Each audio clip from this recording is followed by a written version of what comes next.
Hola amigos de Casa de Esperanza y todos los que nos ven en las redes sociales de esta hermosa iglesia que comparte cada día o cada cierto tiempo un estudio bíblico muy interesante y muy importante para todos nosotros. Es nada más y nada menos que el estudio bíblico de las revelaciones. En este momento vamos a estar hablando acerca del mensaje a la iglesia de Filadelfia. Hemos estado estudiando los mensajes que el Señor Jesús le ha enviado a las diferentes iglesias. Vamos por la sexta, ya la próxima será la última. Y queremos, con la emoción que nos embarga, poder compartir este gran mensaje de cada iglesia, empezar. Y este mensaje es muy especial porque es el segundo de los mensajes agradables a las iglesias, porque anteriormente siempre había habido mensajes de reclamo, algo que tenía en contra de cada una de las iglesias, especialmente por algún pecado, por alguna situación que estaba viviendo la iglesia. Y en la iglesia de Filadelfia, hay algo muy especial y muy importante, pero eso tiene su razón y tiene su porqué. Vamos a estar viendo por versículo cada una de las líneas que el mensaje a la iglesia de Filadelfia comprende, igual como hemos hecho con las otras iglesias. Ok, estamos en el capítulo 3 del libro de Apocalipsis, empieza en el versículo 7. Dice: escribe al ángel de la iglesia en Filadelfia. Esto dice el santo, el verdadero, el que tiene la llave de David, el que abre y ninguno cierra, y cierra y ninguno abre. Esta presentación de Jesús, igual que las otras, como siempre he dicho, tiene que ver mucho con la situación o la necesidad que está viviendo la iglesia en ese momento. Esto para nuestras vidas aplica también en la vida nuestra de una forma en la cual nosotros podemos ver cómo estamos nosotros identificándonos con cada una de las iglesias y de qué forma. Y quiero que sepan que a veces nos identificamos con más de una iglesia porque las carencias o las virtudes las tenemos nosotros, no todas, pero sí una que otra, y eso nos lleva a identificarnos con ella y nos lleva a poder entender el corazón de Jesús para que la iglesia sea corregida, para que la iglesia sea mejor, sea preparada para cuando Él venga, la encuentre perfecta. Cuando dice el Señor Jesús que Él es el santo, el verdadero, el que tiene la llave de David, el que abre y ninguno cierra, y cierra y ninguno abre, eso nos llama mucho la atención porque, yéndonos poco a poco o pedazo a pedazo, esto dice el santo. ¿A qué se refiere la palabra con santo? Santo tiene que ver con algo separado para Dios, específicamente algo sagrado, ¿no? Santo es algo sagrado, algo separado. También tiene que ver con lo limpio, tiene que ver con lo puro, tiene que ver con aquello que tenga las características y cualidades de Dios para que nosotros podamos convivir con Dios, el santo y sublime. Entonces nosotros podemos ser santos. Entonces Jesús, cuando se presentaba de tal forma como el santo, tenía que ver como aquel que cumple los requisitos de Dios para estar delante de Dios y que es puro y que es verdadero. Y también entonces cuando dice verdadero, tiene que ver con aquel que es veraz, aquel que no hay mentira, no hay falla, no hay duda en Él es el verdadero. Entonces, Él se presentaba como aquel que está preparado para estar delante de Dios, que está separado para Dios, y aquel que no se encuentra mentira en Él, porque es verdadero. Ahora, una parte importante tiene que ver con que el que tiene la llave de David. Ahora, la llave de David tiene algo interesante. Ahora, vamos a ver, en Isaías capítulo 22, versículo 22, dice que esa llave no solo es de David, sino de la casa de David. ¿Qué es la casa de David? En Zacarías nos habla acerca de que la casa de David es donde se derramó el espíritu de gracia y de súplicas. La llave de David. La llave de David tiene que ver con el momento donde se derrama la gracia de parte de Dios sobre una persona o sobre un lugar o sobre una familia. Dios bendijo a la casa de David para que a través de la casa de David nunca faltara rey, y al final, a través del mismo linaje de David, vino el Rey de Reyes y Señor de Señores, el propio Jesús, que escribe las cartas. Pero Él tiene la llave de David. Dice: el que abre y ninguno cierra, y cierra y ninguno abre. Ahora, cuando hablamos de abrir, y cerrar. En cuanto a puertas, o sea, abrir y cerrar tiene que ver mucho con puertas, ¿no? Entonces, las puertas siempre tienen que ver con oportunidades.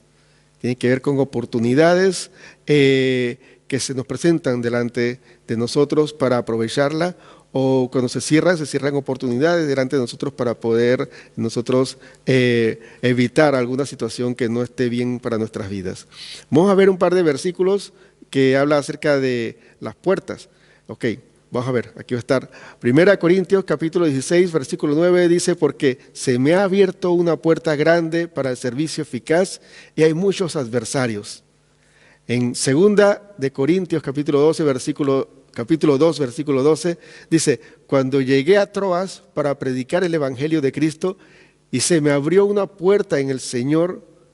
Y sigue hablando más el relato acerca de Pablo cuando llegó a Troas, hablando de oportunidades. Y la tercera dice en Colosenses capítulo 4, versículo 3, dice, orando al mismo tiempo también por nosotros, para que Dios nos abra una puerta para la palabra, a fin de dar a conocer el ministerio de Cristo, por el cual también he sido encarcelado. Dios nos abra una puerta para la palabra. Ok, las puertas tienen que ver con oportunidades. Entonces, cuando Dios abre y nadie cierra, y cierra y nadie abre, es cuando Dios da una oportunidad y nadie la quita de tu mano, o cuando Dios cierra una oportunidad y nadie podrá abrirla.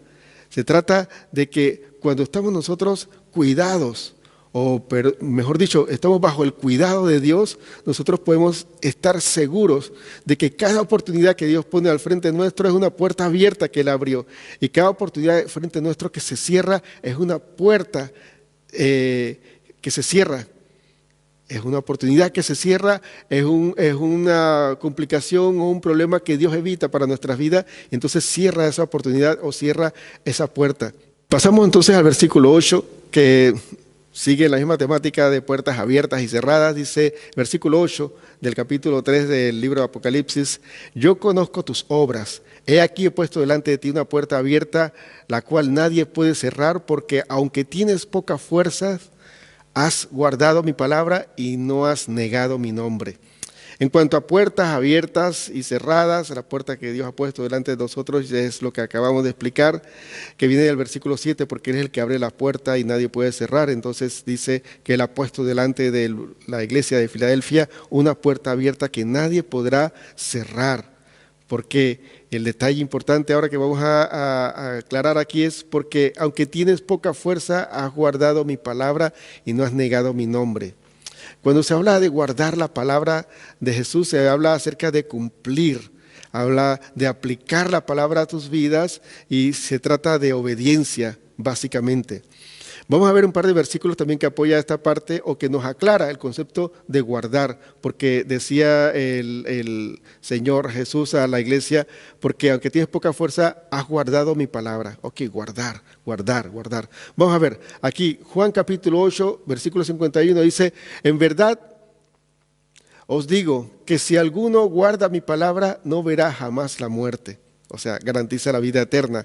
Entonces el versículo 14, el capítulo 14 de Juan, versículos 21 al 24, dice algo que nos aclara mucho más el panorama en cuanto a guardar. Dice el versículo 21 del capítulo 14 de Juan, el que tiene mis mandamientos y los guarda, este es el que me ama. Y el que me ama será amado por mi Padre, y yo le amaré y me manifestaré a él. Le dijo Judas, no a Iscariote, Señor, ¿cómo es que te manifestarás a nosotros y no al mundo? Versículo 23, respondió Jesús y le dijo, el que me ama, mi palabra guardará, y mi Padre le amará y vendremos a él y haremos morada en él, con él. Versículo 24 dice, el que no me ama, no guarda mis palabras, y las palabras que habéis oído no es mía, sino del Padre que me ha enviado. Todo lo que Jesús estaba hablando y explicando aquí, estaba hablando acerca de cumplir su palabra, de guardar su palabra, de obedecer su palabra, de aplicar las palabras que Él ha dado, que es la palabra que el Padre le dio para nosotros, aplicarla a nuestras vidas. Y cuando decía el detalle, esto es algo extra para los estudiantes del estudio bíblico de Apocalipsis o de las Revelaciones, cuando Él decía que si lo amamos y cumplimos su palabra, el Padre y Él se manifestarían a aquella persona en el versículo 21 y en el versículo 22 3 dice, haríamos morada en Él, hablando del Espíritu Santo. O sea, cuando cumplimos la palabra, el Espíritu Santo se rebosa en nuestra vida y llena nuestra vida y nos guía. Y nos dirige en todas las cosas correctas que nosotros tenemos que hacer, porque es el Espíritu de Dios que nos guía a toda verdad. Entonces, seguimos este emocionante capítulo 3, específicamente la carta a la iglesia de Filadelfia. Versículo 9 dice, he aquí, yo entrego de la sinagoga de Satanás a los que se dicen ser judíos y no lo son, sino que mienten. He aquí, yo haré que vengan y se postren a tus pies y reconozcan que yo te he amado. Ok, sinagoga de Satanás, eso está escrito en otras 2 iglesias que se hablaba acerca de ella. Y propiamente tendría que ver con un grupo, una asamblea, un grupo de personas que hablaban ser de parte de Dios, pero no eran de parte de Dios, eran de parte del enemigo, porque perseguían y difamaban y hasta incluso acusaban y mataban a los cristianos, que era la línea de lo que Dios estaba haciendo en la vida, en el mundo, a través de la iglesia, a través de Jesucristo que empezó todo esto. Entonces, no se trata de ser antisemitas. Ser antisemita es como ir en contra de los judíos. No se trataba de ir en contra de los judíos, porque ahí dice claramente, dice que ellos son una sinagoga de Satanás que se dicen ser judíos, pero no lo son, sino que mienten. Así que no se trata que estamos nosotros en contra de los judíos, se trata de aquellos que se decían judíos y se decían ser hijos de Dios, pero no lo eran porque estaban obedeciendo a Satanás, porque eran una congregación, una asamblea, un grupo de personas que simplemente servían a Satanás porque el trabajo de ellos era estorbar la obra de Dios. Y eso es lo que decía Jesús a los judíos en Juan, cuando decía que a los que habían creído en Él, no eran hijos de Abraham, sino eran hijos de su padre el diablo, porque quieren hacer las cosas de su padre el diablo. Entonces estamos hablando también de una asamblea de Satanás, o un grupo de personas que querían hacer lo contrario a la voluntad de Dios. Y eso tiene que ver con eso en esa parte. Bueno, eso quería aclarar en esta parte, pero la segunda parte de este versículo 9 dice, he aquí, yo haré que vengan y se postren a tus pies y reconozcan que yo te he amado. Obviamente estamos hablando de reconocimiento, no algo, un postrarse literalmente, que alguien se venga y se humille y se arrodilla a nosotros o a los creyentes para reconocer que están mal.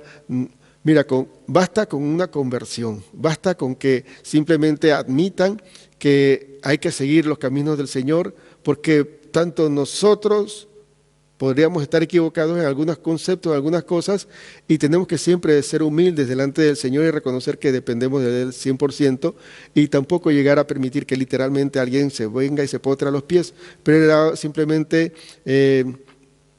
algo de exageración en cuanto a la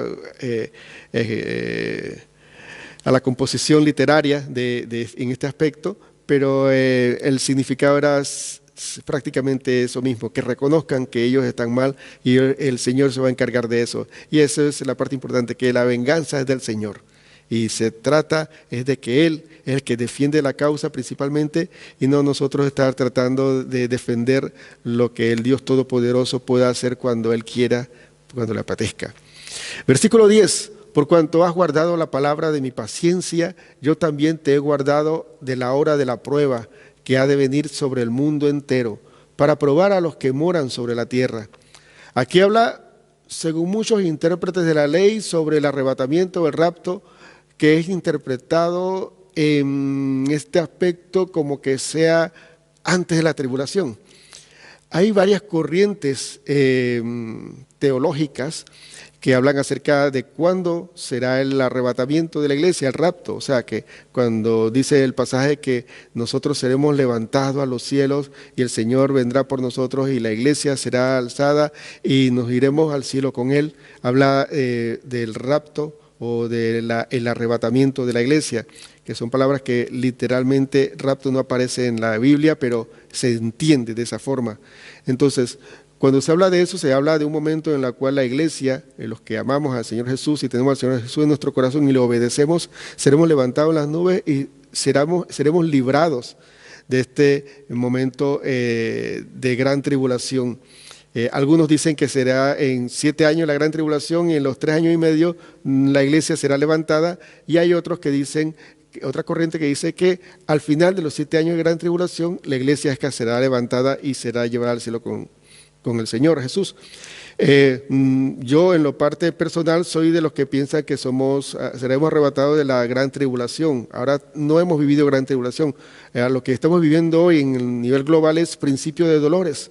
Y no es la gran tribulación. La gran tribulación viene de algo muy fuerte y muy terrible, que nosotros, según mi teología, nosotros no vamos a estar aquí, gracias a Dios. Ahora, si estamos aquí, de todas formas, aunque lleguemos a ser mártires, lo importante va a ser no negar la fe. Lo importante va a ser permanecer fieles y firmes hasta el final, cueste lo que nos cueste, porque tendremos un gran galardón y un gran premio delante del Señor al final de todo.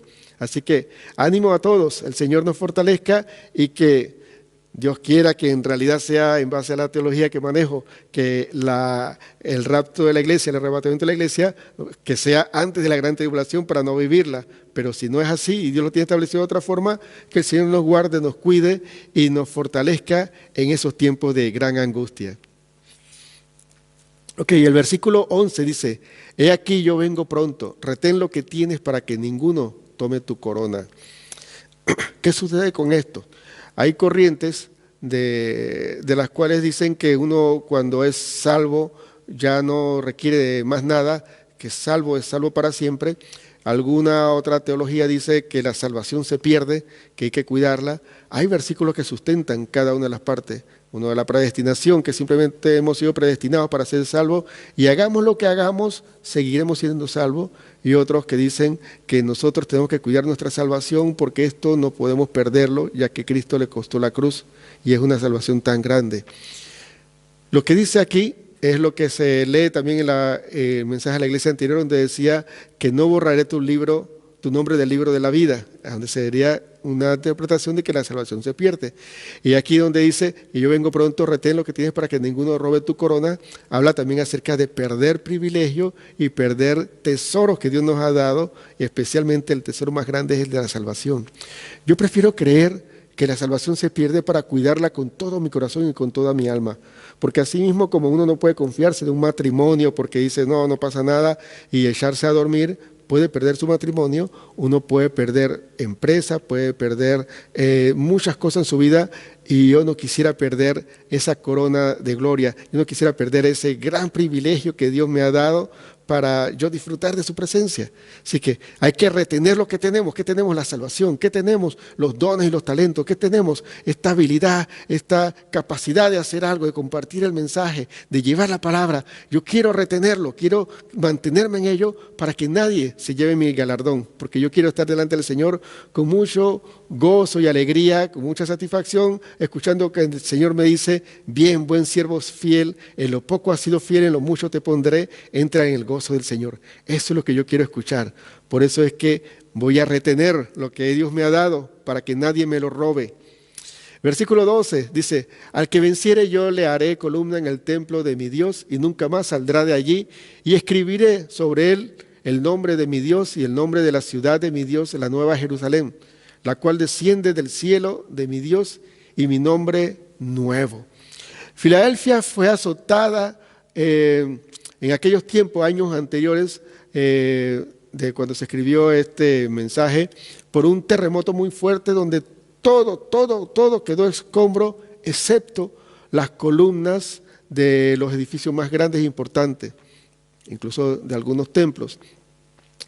Eso llevaba a que la iglesia de Filadelfia comprendiera un poco más acerca de la estabilidad de lo que es una columna.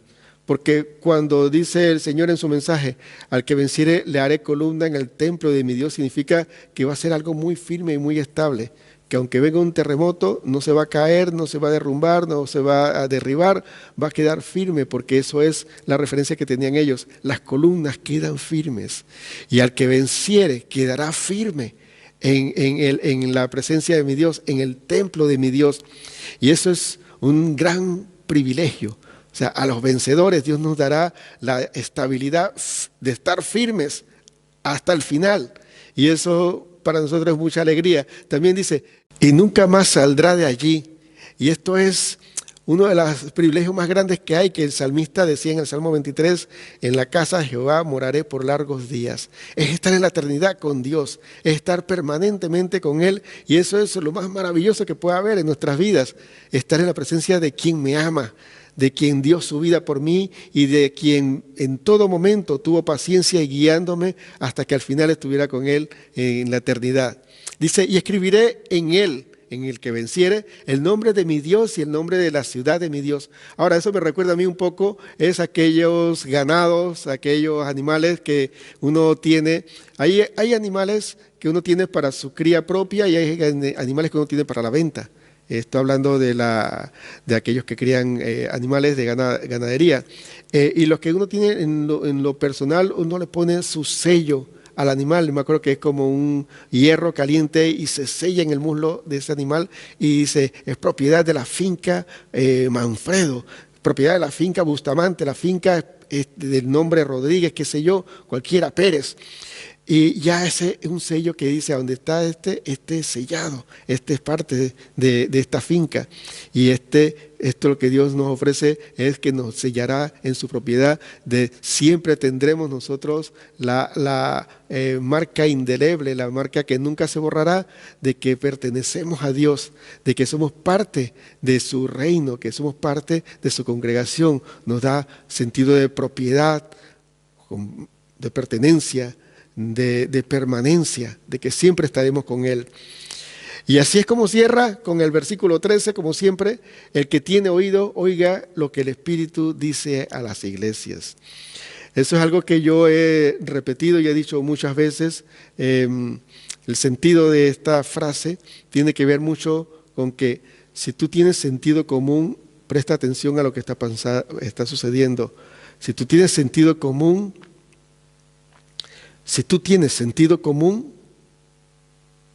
presta atención a cada mensaje de que el Señor Jesús le da a la iglesia. Si tú tienes oídos para oír, escucha.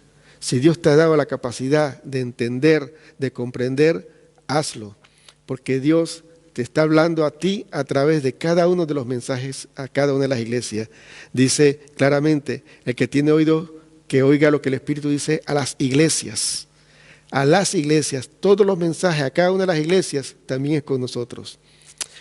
Ya estamos por terminar esta parte de las cartas a las 7 iglesias de Asia, lo que actualmente es Turquía, y nos complace el saber que hay tanta riqueza en esta primera parte del libro de Apocalipsis para nosotros que tenemos que seguir escudriñando, seguir sacando, seguir meditando en nuestros corazones sobre nuestro actuar, sobre nuestra forma de conducirnos, para que nosotros cada día más vayamos siendo moldeados por Dios, cambiando las cosas que no están bien y mejorando todas las cosas que Dios ha puesto en nuestro corazón para hacer que son buenas. Así que yo los animo a que nos metamos cada vez más en el libro de Apocalipsis, las revelaciones sin ningún temor, entendiendo que primero Dios lo que hace es preparar a su iglesia y segundo nos muestra lo que va a hacer contra el enemigo de nuestras almas, y eso nos da una satisfacción muy grande al saber que cuando nos permanecemos en Él, tendremos un galardón muy grande y especial, y que todo lo que vaya contrario a nuestras vidas, lo que nos agobia, lo que nos acusa, lo que nos ataca, va a ser juzgado y nosotros vamos a sentir la justicia en eso. Y eso son buenas noticias, así que Apocalipsis son buenas noticias. Yo les invito a que sigan orando para que el Espíritu Santo les muestre todo y cada una de las cosas que tiene para sus vidas y que nosotros podamos leer este libro sin ningún temor. Que Dios les bendiga y nos vemos entonces en la siguiente emisión. Bendiciones.